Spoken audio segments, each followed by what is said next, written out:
Hello, everybody, and welcome to the second episode of the Two Existential Dudes podcast. I'm Andrew. No. Wait, am I Luke now? How are we doing this? Are we changing it up? I'm Luke. I'm Andrew. Anyways, today we're going to be talking about personal identity and how that intertwines with goals and ways you can grow in yourself and things like New Year's resolutions. So, first of all, the word identity is a very vague concept, so we want to start, how should we define that? Well, when I think of identity, I guess you could relate it back to what we talked about last week with character. It has a lot to do with your values and your beliefs, and I guess most of all your actions, because that's how other people perceive you. I've heard a few times that who you are is the average of the 10 people you're closest to in your life. So I think if you can manage to set goals that help you achieve a better sense of identity, and they can really help you become the person you want to become. Mm-hmm. I like the average of the 10 persons notion, because it helps you think of like, what group of friends are you part of? Like, are you a band person? Are you a sports person? And that's a very general, just like, I suppose it's a stereotype at that point.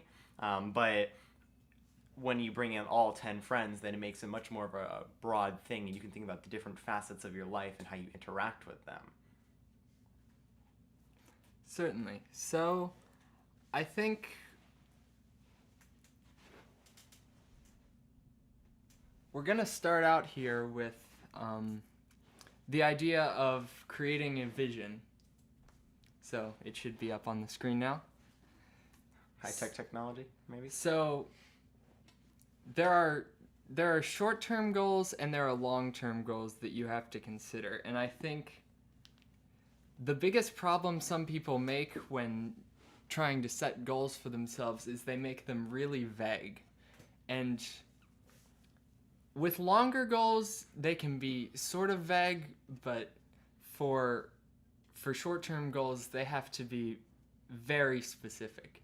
Because when things become too vague, it becomes very hard to recognize when you've either achieved or failed a goal, which I think is very important, because you can't grow if you can't recognize your own failure. Absolutely, yeah. It's very important.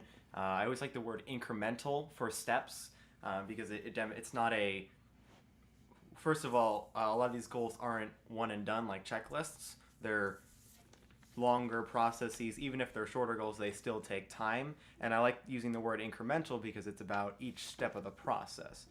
For example, I always like to use just musical performance. Say you're a young musician like ourselves and you want to sound better in your tone. Okay, there's your goal. You want to sound better in your tone. Well, you start that by looking at people you like, and then there's two ways you can do this. You can say either, I want to sound like them, or I want to sound like them in 10 years. Yeah. So, and I wouldn't say either of them are wrong. There's definitely people I would say I want to sound like when I play, but if you say that and then immediately compare yourself, you'll always fail. Yeah. Unless you're super arrogant, then you'll think you're better, which is just unhelpful to the whole situation. But that's why I use the word incremental, because especially something like playing a musical instrument, that takes a long time, and you can't force yourself to sound better. It takes years to sound better, and those people sound that way because they have 20 years on you. Yeah, and I think that idea of incremental growth is very helpful, because so often people aim too high in their goals, like especially right off the bat. Like, if you're a person, like we'll keep using the musical instrument example. If you're a person that practices maybe 30 minutes a week and you instantly try and go to 3 hours a day, you're going to fail every time. Yeah, very taxing, especially. That's going to have a negative effect on you, and you're not going to get any of the results that you were hoping for. So if you can say, instead of instead of 30 hours a week, maybe I'll do 15 minutes a day. That seems a lot more reasonable, and you have a much higher chance of success. And then as you have that success, it compounds, and then you can achieve, that can lead to you achieving those longer term goals. Like you won't sound like that person you're trying to sound like this year, but maybe if you can keep that up for a really long time, it kind of snowballs Absolutely. in success. And for our non-musical listeners, a good comparison would be trying to start a football season or a soccer season without conditioning. It will kill you. It'll literally kill you probably. Like, I'll use the example of a marathon. Yeah. If you're trying to run a marathon and you've never worked out intentionally before, and you go out there and try and run 26 miles, it's not gonna work. You're gonna hurt yourself, and you're gonna get discouraged, and you're never gonna try it again. Absolutely. Yeah, a really good statement here would be consistency is key. Mm-hmm. And same with practicing an instrument, conditioning your body, or just getting used to different things. It's about how long you continue through it and you're consistent in the process. That's why, like you said, it doesn't have to be 3-6 hours a day of practicing. It can be 15 minutes a day. Mm-hmm. But it's the repetition which really helps you. I found myself, we talked last time about scheduling our days throughout the summer. While I have scheduled my days to practice a lot more than I normally would and have kind of jumped that, and I did experience some fallback, but that's a separate issue. I definitely found that the consistency of each day, having those periods, trained me to have, it trained me to grow faster Mm-hmm. and grow at a more comprehensible pace. Because for the longest time, it was like, I'm going to practice this, and then forgot about it for 3 weeks. And then I came back to it, and I was actually worse than I started. Yeah. And it really hurts you. It really does. I think that goes back to your idea of patience as a real virtue, because I mean, we can get into this a little more when we talk about New Year's resolutions, but so often people, like, dieting's a popular one. They want it right now, so they'll like fast themselves for a month, but that's not sustainable. You can't be consistent with that. So dieting's one example, and well, that's why like everyone's like, I want to lose 50 pounds. Sure, you can do that if you work hard enough, but that shouldn't be your goal. Should be healthy. Yeah, because that's a much more losing 50 pounds is a checklist goal, while being healthy is a lifelong goal. And I'm not a huge person who's like lifelong tranquility and survival, and I'm doing a bunch of hand motions, but you can't see them. But that's the kind of thing, is like, if you just set this one goal, you'll hit that, and then within 3 months, you'll be back where you started. Mm-hmm. And then it was a waste of your time. Mm-hmm. Instead, you could do this, you can go on a healthy trope or a healthy diet, I suppose. I'm not an expert in it, so I don't know the terms. But something like that, even just drinking water, getting that into your lifestyle, will naturally improve you with time. Even with scheduling your day, like we talked about last week, so often people get discouraged by schedules because they view schedules as all responsibility. But if you set up a schedule that you hate, if you set up a schedule for yourself that you know you can't stand doing, you're not going to stick to it. There has to be a balance there. Make it challenging, but not so challenging that you just look at it and say, no, I'm not going to do that. I'm going to go back to what I was doing before. Yeah, like my schedule, fortunately, it played out that way, where I had the 3 practice sessions and then eventually a 4th one for piano. That made me, those were the challenging parts of it, but then I had 2-3 hour blocks of just, quote, free time, where I had different things I could do, from writing music to reading books to just lying on my face on the ground because I had nothing better to do. Right. But and it's about that nice balance, and I would intentionally block them where it made sense. Like if I had lunch, I wouldn't practice right after lunch. I would wait, I think it was an hour or two. But then like before lunch, instead, I would practice so that it was a reward for doing well, and I had to practice the whole time to earn it. Really. Yeah. And it made it, while it was a challenging schedule, and I probably went a little over the top with 3 practice sessions, but the consistency of it and the nice evenness of the block placements and the breaks in between made it much more manageable and frankly enjoyable. It made my day feel better when I would get dressed. I wouldn't just lie around for 8 hours. Like I am actually getting back into it, which I really need to get back on that. So do you have anything else further to say about long-term, short-term goals, or can we move on to our next subtopic? The only other thing I would say, there's a really great video by one of my favorite YouTubers, CGP Grey. He does a fantastic satirical video called How to Be Depressed. And it's because there's all the books of like how to find your happiness and how to be successful. It's the exact opposite. So it's things like set impossible goals. And I really enjoy it because it's a clever way of teaching you. But the one example he brings up in it that I really enjoy was if you want to be sad, assign yourself to clean the entire house today. Yeah. It can almost teach you more about what to do. It can almost teach you more about what to do than those inspirational get yourself together videos can. Yeah, and the other one, which is a little more difficult in the way he presents it, but to present it in the correct form, I suppose, he basically says if a goal is out of your hands and you cannot affect it in any way, it's not worth your time to consider. In addition, if it's like it doesn't do anything good or has a very low chance of success, it's not worth your time, is what he's trying to say there. And like a good example of this is like those Save the Whale campaigns that are like GoFundMe's and aren't at all corporate or nationally recognized. Those always fail because one, they're not recognized nationally, but two, because they're so small and they don't have the large group to maintain the consistency of going through the motions. And that's where, especially in a time like now when so much of the world is stopped and we can only watch.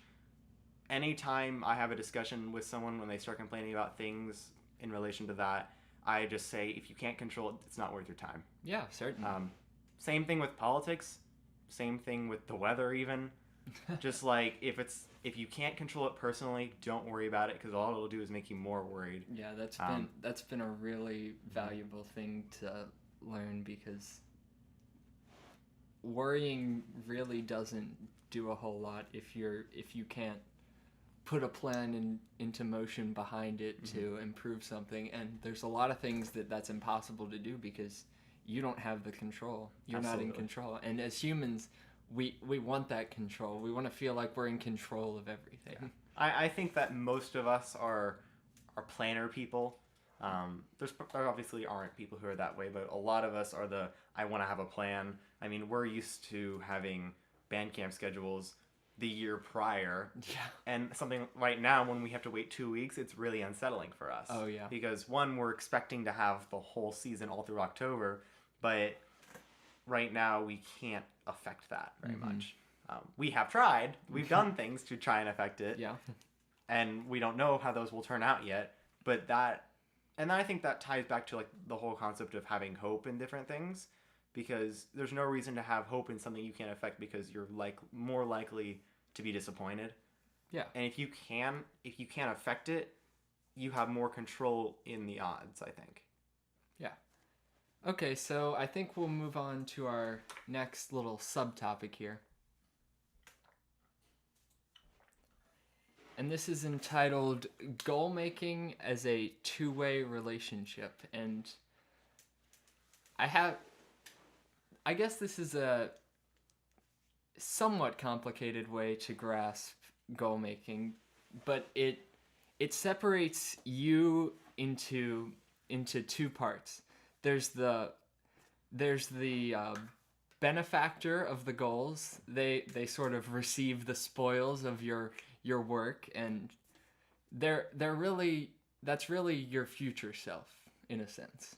And then there's the other side, which is the side that executes the goals and puts in the work to get the most out of it, and that's your present self. So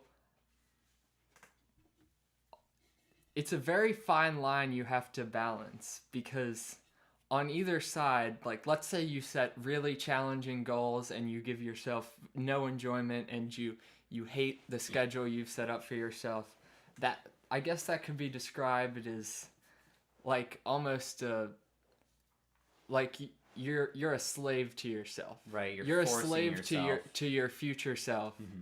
And that'll eventually lead to you rebelling from your future self, and then you don't prosper into the future. Yeah. And on the other hand, if you don't set goals or set super easy goals, then you're in a way a slave to your own laziness, and your future self has to make sacrifices because so that your present self doesn't have to go through hardships.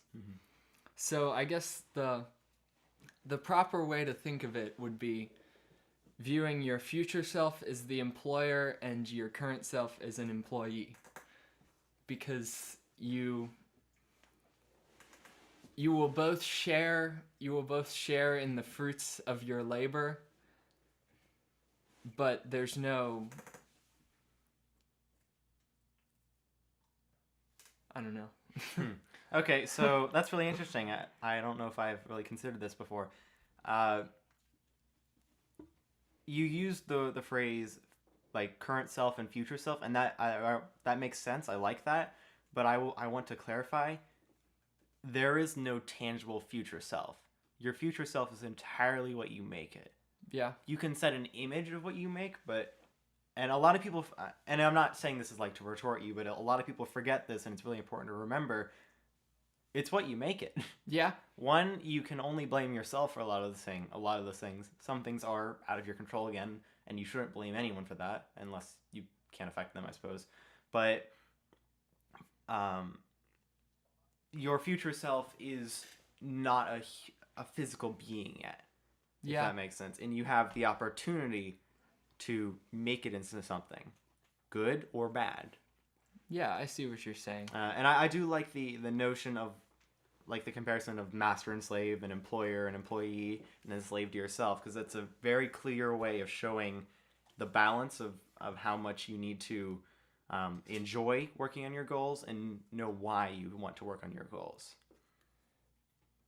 Maybe, I get what you're saying. So maybe instead of a tangible two-person relationship, I guess the most I could say about it is don't tyrannize yourself one way or the other. Absolutely. Don't have a vision of who you want to be. Set goals that you can, one, reasonably achieve, and two, that will actually challenge you and make you grow. Yeah, to go back again to our musical example, I won't use the tone because it's a little harder to measure quantitatively. Quantitative. There it is. There's the word. Thank you. But say you want to play your scales faster. I'm working on that right now because I have college auditions coming up in January. God help me. But right now I play mine 16th notes at 104 beats per minute. Actually, I think it's 112. But my goal is 144. So the way I'm doing that is literally 2 clicks a week. And that is a very clear, simple goal, because I wouldn't go to like 200, because then I would be setting myself for failure, because I would have to go like, 8 clicks a week? Math, I don't know. But I wouldn't set myself for 120. Maybe 100. Well, maybe 110's of more. Actually, that's lower than what I am. But you get the point. Is like you have to find that middle ground in the progress so that you can do it nice in an even fashion. I think I have to partially disagree with you there, because I think as you start taking those first smaller steps, like 2 clicks a week, and I think this does apply to music, but it's the idea of growing exponentially. Like, especially when I'm practicing, I find that speeding up those first few clicks are really hard, but as you do it more, you can speed up faster. And I think that can apply to goals too. And it is helpful to have that long-term tangible goal, but I think in some cases it's often higher than you think it is. Mm-hmm. Like your potential is way beyond Oh, absolutely. what you think it is. So,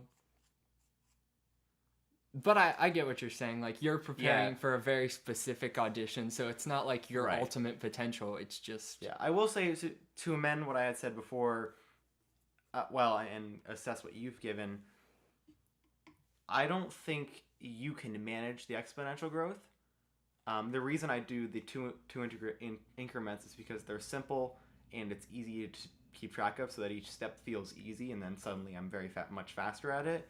Mhm. But I think the exponential growth is just the byproduct okay. of it, because I would say I've definitely found, like, once I spend 3 days playing those, I could probably play them 2 more clicks faster. But I want to have the consistency and take the time out. But that's interesting. I definitely think there is exponential growth to it. I don't know if that's in our control though. Okay, so you almost don't want to count on there being exponential growth. You don't want to lean on that. Yeah, that makes sense. Because then you're expecting the world to do it for you, I would say. And obviously everyone has different philosophies on how they work together, but I feel like, at least for myself, the pragmatic 2 clicks a week is very easy to keep track of and very simple. And if I go faster, awesome. So would you say that it becomes valuable to maybe reevaluate where you are and where you could ultimately be? Like, so when did you set that goal for 144? 3 weeks ago. 3 weeks ago? So let's say you got to November and you're at like 134. Okay. Let's say you got there and then you reevaluated and you thought, I could go faster, theoretically. Right. So I think that's valuable, so that you're constantly reworking what your potential is as you get closer to it. Yeah, and that definitely applies to a lot of things in our world. Is no blanket plan will work for probably more than 3 weeks in such a rapid world. Look at any political bill, practice schedules. It's definitely like I don't do it personally, but I know a lot of people who do, not quarterly. Well, maybe yeah, because 3 months they do a 3-month like personal checkup to like see where they are, and this ties back to last time how we talked about the personal growth. But you could certainly apply that to how you play, and like, okay, like every 3 months, where am I in my musicianship? Where am I in my athletic skills? Where should I go with this? And what things have I discovered to falter? That's especially important because your struggles change with time. Different things obviously affect you with different situations. Okay, so do you think we should move on to New Year's resolutions? I know you've been itching to get at this subject. Gonna crack my neck. Oh, there we go. Okay. So, New Year's resolutions, everyone knows they're terrible. They're so garbage. It's pathetic. Not even in the rhetorical sense, just absolutely pathetic. But each year, instead of a resolution, I stole it from that YouTuber. I use a yearly theme. So, for example, so a theme in its definition in this case is a broad category of things you wanted to get better at in general. And this allows you to grow with time and better assess, again, where you are instead of one strict goal.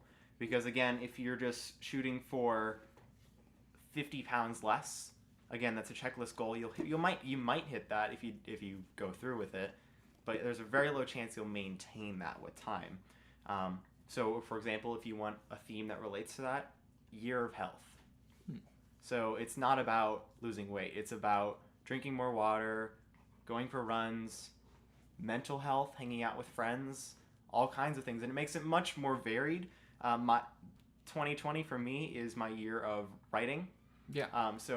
But that includes relearning cursive, getting better at my notation, music notation, actually, learning to read and write German, learning to use rhetorical devices, all of that falls into that general category. And it makes it, instead of this one dreary goal that if you fail makes you feel terrible, it's a much more broad thing that just allows you to enjoy life to its fullest. Another really good one I've seen is a year of not spontaneity, but new. So like when you're standing in line at Starbucks, say, and you're like, I've never had that drink. There you go, new. I've never gone ziplining. There you go, new. Try it. Actually, I have gone ziplining. It's awesome. I've gone ziplining in a cave. Oh, I want to do it so bad. But you see the point is, like, you want to set this theme that you have, and it allows you to have a better chance of not necessarily tangible success, but you can look back at it and see your growth as a person, I would say, instead of a checklist and a robot. Really good stuff. Yeah, because a robot would set, I want to have this much coding done by January. A real-life coder would be like, I want to learn this new software this year. Yeah.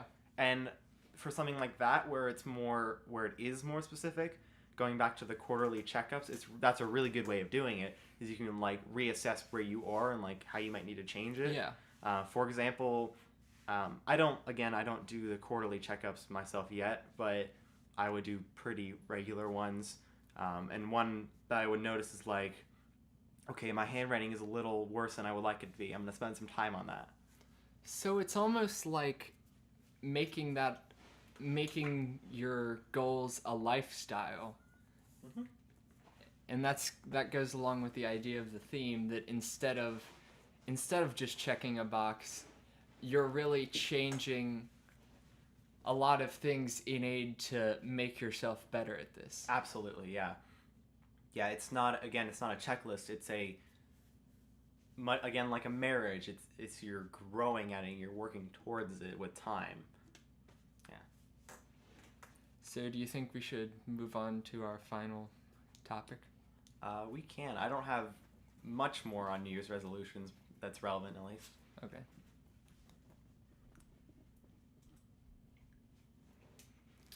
Okay. Personal identity and meaning, and how goals relate to all of that. I kind of said a lot of what I had to say on this at the beginning with your 10 closest friends, and we kind of touched on it throughout the whole thing, whereas you want to see the version of yourself in the future that you want to create, and you want goals that allow that to happen. Yeah, you and I both recognize this episode was a little harder to plan out, just because all of what we've discussed is very intertwined. Yeah. So it's very much like, here's different things, and then this last one is, at least to me, feels like here's how they come together. So to put it shortly, for me, your personal identity is your virtues and your actions. Your beliefs fall into your actions in this case, but it's about like, what do you respect in your virtues, and how do you demonstrate that? So, say your virtue is patience and wisdom, you become a teacher. And then you can use your actions of guiding students, helping them out instead of just being dismissive and just teaching content. Yeah. I mean, we all recognize the best teachers we know are those people usually. Yeah. Because they actually, I suppose the best word is they care for you. Care being a weird word because teachers don't care for anyone because they're teachers, but you know. Wait, they're not robots? No. And believe it or not, they do also go to Kroger. Wow. I know, right? Yeah, it's really odd. I've fortunately never experienced it, but I don't want to. Anyways, your identity boils down largely to your actions and your virtues, in that those are how other people see you. Again, tying back to last time, what the things you do and the actions you take are what people perceive you as. And realistically, you can't tell anyone your identity. They have to perceive it. Yeah. I really think that's all. Oh, there's questions? We have questions. I'm hearing there's questions. Oh, there's not questions. Just kidding. Liars. Are there any questions from the audience? I guess while we're waiting for that, we could kind of go into our why we decided to do this, our backgrounds, as shallow as they may be, for because you guys don't know who we are for the most part. Yeah. Care to take it? So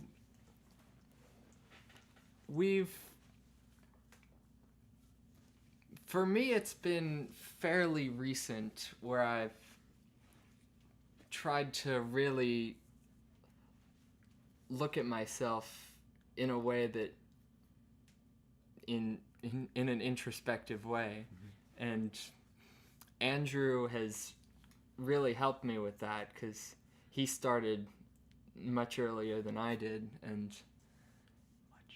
much in quotes. I will say though, I wouldn't want to present myself as the teacher and then student as you, and we discussed this more privately. It's a lot of introspective stuff, and I will reference this the entire podcast, but a lot of it, it's you can't do it yourself. Yeah. Same thing with goals. You can't do those yourself. That's a lot of teamwork and stuff, and that's why we have this podcast, is because I enjoy talking to Luke, and I'm sure I hope he enjoys talking to me. Absolutely. Excellent. And we enjoy that because we're learning from each other, and that is what I feel is the main purpose of this, is to not share our wise godly knowledge, but at least provide a opportune way for the listeners to hear additional voices in this. Because I feel there are very few people, especially in this day and age and at our age, that take the time to think about a lot of that stuff and actually be patient in thinking about it. And this is a good way to slow down and just think. Yeah, we talk to you guys as people that have barely scratched the surface of becoming who we really need to be, mm-hmm. But I think it's sort of fallen out of style today, so that's the main reason why we've decided to do this. And that's why we look at, again, New Year's resolutions. That's why so many of them are the shallow lose 50 pounds, because it's first of all, that's simply a physical identity goal, which mm-hmm. makes it entirely about your appearance and not about your inner character, which obviously I'm no person to call out the world on this, but that's I feel like where so many of us are faltering is we obviously look straight to someone's appearance, the color of their skin, the way they act, without seeing them act more often, mm-hmm. and take that as their entire whole. Yes, the parts make up the whole, but you have to see all of the parts. Mm-hmm. If you have 3 of them, you can make a very unwise consideration about that person. And I'll be honest, I always like to tell the story. Luke here bullied me in elementary school. Oh boy. He did.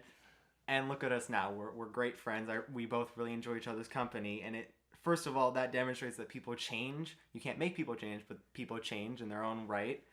And it also shows that just with time and understanding him for me and me for him, we understand each other as human beings and not just this, dare I say, facetious individual that's just character. You look at you don't care who they actually are internally. Yeah, no one is the stereotypical television reality show character. Flat. Even archetypes in, I guess I could say that's why when you see a character in fiction that's so well fleshed out and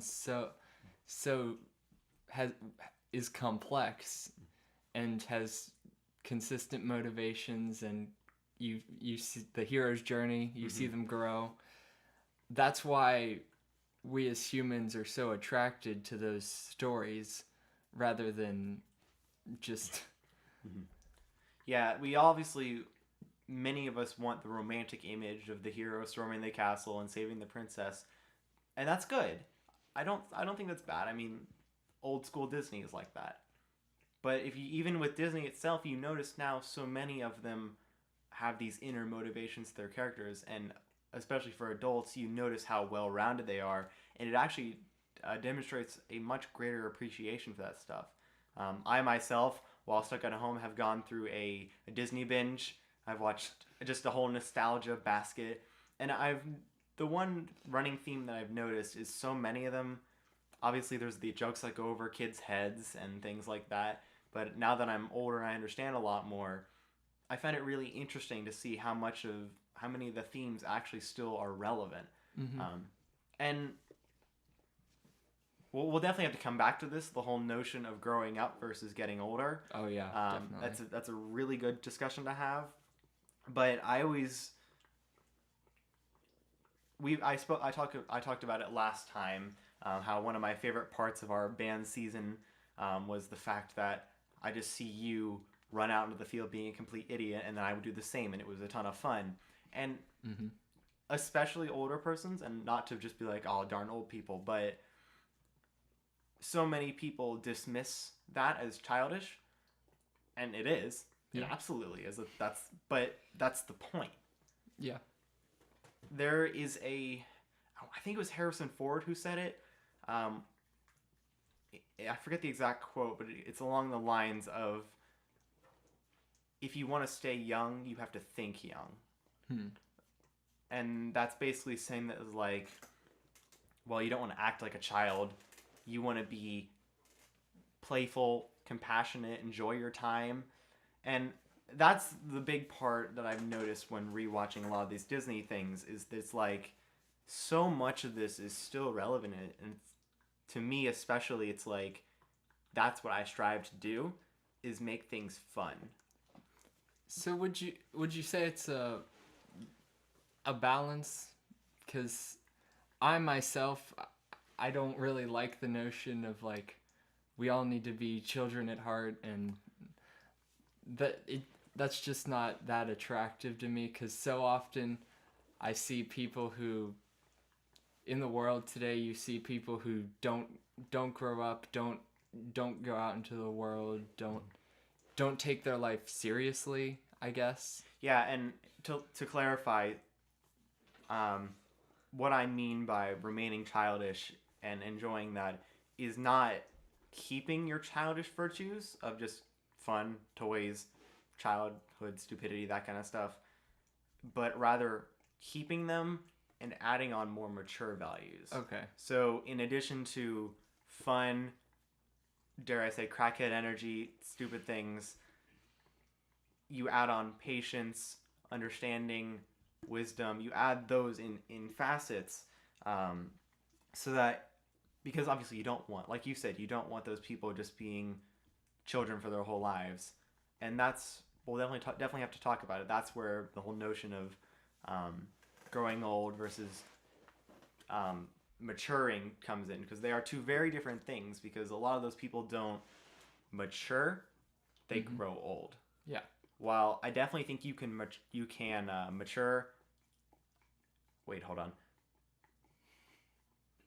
I'm thinking through the syllogism. Yeah. Okay. So those people don't mature and they grow old, but it's definitely possible for you to mature and grow old. Obviously, because why would they be there if you can't achieve them? Yeah. Okay. I thought I had something more, but I don't. Because I think, like, I think I've matured over the last few years, but I still can act stupid like that. Yeah. And I don't know, maybe it's just a label that I don't want to place on myself. Like, I prefer the term crackhead energy to childish. Yeah. But it is childish in a way. Yeah. In a sense. Yeah, it's childish, has that bad tone to it, and I like to use the word fun, although it's a very simple adjective. I think it has a better connotation than yeah, childish. Because then it's not the academic professor being a child. It's the academic professor making their class fun. Okay. And we've had, hopefully many of us have had teachers like that in school where they make their class fun and actually you enjoy it and you probably learn more content in addition to growing as a person and seeing a model you can hope to be. And that's where that's really important. But that is a very good point. You want to have that differentiation between the terms. Okay. Always define your terms. So is this a good stopping point? I think so, unless there's any questions. No. Thank you, Mr. Editor. Editor's my brother, by the way. Hashtag God himself. So I guess we can close it out there. Yeah. Thank you all for attending today. I hope you enjoyed this podcast. Stick around for the next time. We don't know what it's going to be yet, but it will be something good, hopefully. Yep, I will put that up on Monday, and hopefully you guys enjoy enough to tune in.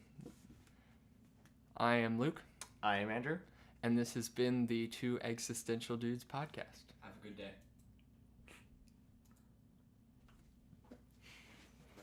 And we're good.